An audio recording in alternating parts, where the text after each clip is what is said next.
Hey there, everybody. This is Tricia from Devoted Healthcare Consultants reaching out to you today. Just wanted to do a video on tips for hiring staff for your home care agency. Now, that's a big deal because you need staff. That's who runs your company for you, pretty much. That's what your company is all about.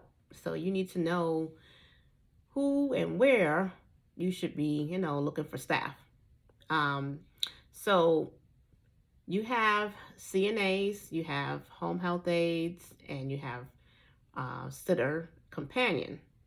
So depending on what you're offering for your agency, you have to figure out which staff is the right staff for you. So CNA is a certified nursing assistant. They're trained by the state and they're licensed to work taking care of patients, usually like in a nursing home setting. Sometimes they may work at a hospital, and maybe work in assisted living facilities. Home health aid usually, and they also work in home health. Home health aides work also at home home health agencies. They can work also in the home care agency. And then you have private sitters and you have companion. So sitters and companions, they don't do any kind of personal care or anything like that. It's more for a client that just needs like light housekeeping, that may need to run errands for them or assist them to the doctor, but they don't really do any kind of personal care. No bathing and stuff like that. That's personal care. So that's more a CNA or a home health aide that would do personal care. Sitter and companion. Companion is pretty much someone that just sits there with them and supervises them and maybe give them reminders, make sure that they eat something, give them reminders as far as medication reminders, but they cannot assist them with anything really. Make sure they don't fall, of course, in the home or whatever setting they're in. So when you're going to hire, of course, you need to have them. Maybe just put in the ad, like maybe on Indeed or Monster or a couple of places. You can do it by word of mouth to try to find staff to work for you. You have to make sure though that you do an interview with them, ask them questions, and find out, what their personality is like and would they be a good fit to work under your agency. So a question that you may ask is, how they would handle a situation. Let's just say a patient or a client um, were having some pain or something. How would they handle it? If they know to call you or to call the family member and let them know and to go from there. If they were to have a fall, how they would handle it, if they know to call. And then another thing is too, they're in the person's home, they're in the family's home or in the client's home, and there may be valuables around. So they have to, a good question to ask them is to, how they would they handle if they how they handle it if they saw like money sitting out on the counter or checks and stuff like that. Because we do, unfortunately, there are people that take things that don't belong to them. So you want to know how they would handle that, you know? Um, Things that you need to do once you decide to hire the person. You need to have certain documents. Um, First, you need to have an application on file. And on that application, they're going to ask for references. So you always make sure to at least get two references. And I would say if they had experience and you would want to try to hire someone who's had at least 1 year experience working with, in healthcare or with whatever demographic that you are looking to work within. And just to make sure that you get references so you can speak to prior employers, so you can get an idea of what this person is like.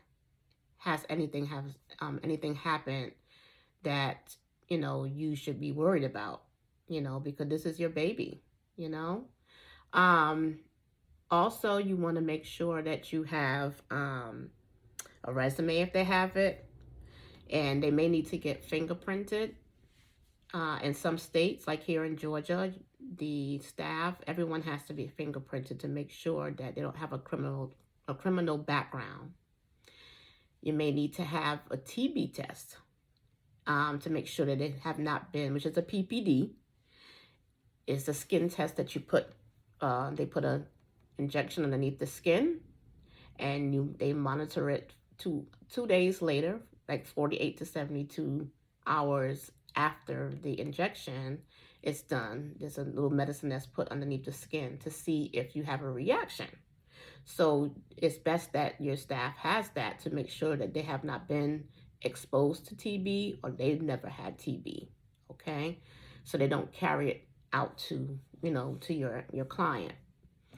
And then right now, we're dealing with COVID and the COVID vaccines and so on. A lot of healthcare providers and hospitals and so on are asking that staff be vaccinated. So that's it's kind of a controversial kind of topic right now. So that's something that you would have to decide within your company if that is what you would be expecting of your staff.